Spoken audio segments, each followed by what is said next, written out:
بسم اللہ الرحمن الرحیم۔ مائع قلیل یعنی کم پانی، مائع کثیر یعنی زیادہ پانی، ان میں اگر نجاست گر جائے تو ان کا کیا حکم ہے؟ پانی پاک کہلائے گا یا ناپاک ہوگا؟ وضو وغیرہ کیا جا سکتا ہے یا نہیں؟ تو پہلے تو میں حکم بیان کروں گا، اس کے بعد مائع قلیل اور کثیر کی مقدار بیان کروں گا۔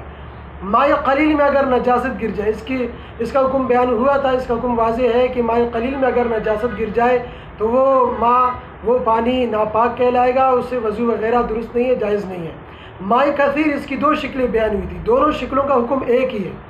مائع کثیر میں اگر دونوں شکلیں کیا تھی کہ ایک شکل پانی بہنے والا ہو، جیسے نہریں وغیرہ ہوتی ہیں، دوسری شکل اس کی یہ ہے کہ پانی بہنے والا نہ ہو، جیسے تالاب، حوض وغیرہ میں، ٹنکی وغیرہ۔ تو مائع کثیر میں اگر نجاست گر جائے تو اس کا حکم یہ ہے کہ وہ پانی ناپاک نہیں ہوگا، پاک ہی کہلائے گا، اس سے وضو وغیرہ بالکل درست ہے اور جائز ہے۔ ہاں، شرط یہ ہے کہ پانی کے تین اوصاف، رنگ، بو، مزہ میں سے کوئی ایک وصف تبدیل ہو جائے تو اس وقت پھر یہ مائع کثیر ناپاک کہلائے گا اور اس سے وضو وغیرہ درست نہیں ہے، جائز نہیں ہے۔ اب مقدار کی طرف آئیں، پانی کی کتنی مقدار مائع قلیل کہلائے گی، پانی کی کتنی مقدار مائع کثیر کہلائے گی؟ تو دیکھیں، اس میں اصل تو یہ ہے کہ اس کا مدار پانی کے پھیلاؤ پر ہے۔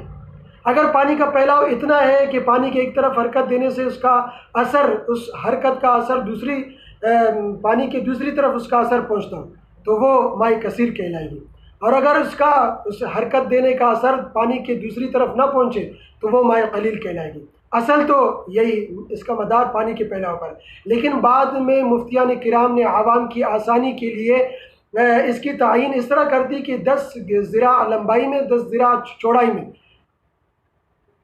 تالاب ہے، حوض وغیرہ ہے، تو اس کی لمبائی بھی 10 ذراع ہو، چوڑائی بھی 10 ذراع ہو تو وہ مائع کثیر کہلائے گی، اور اس سے کم مائع قلیل کہلائے گی۔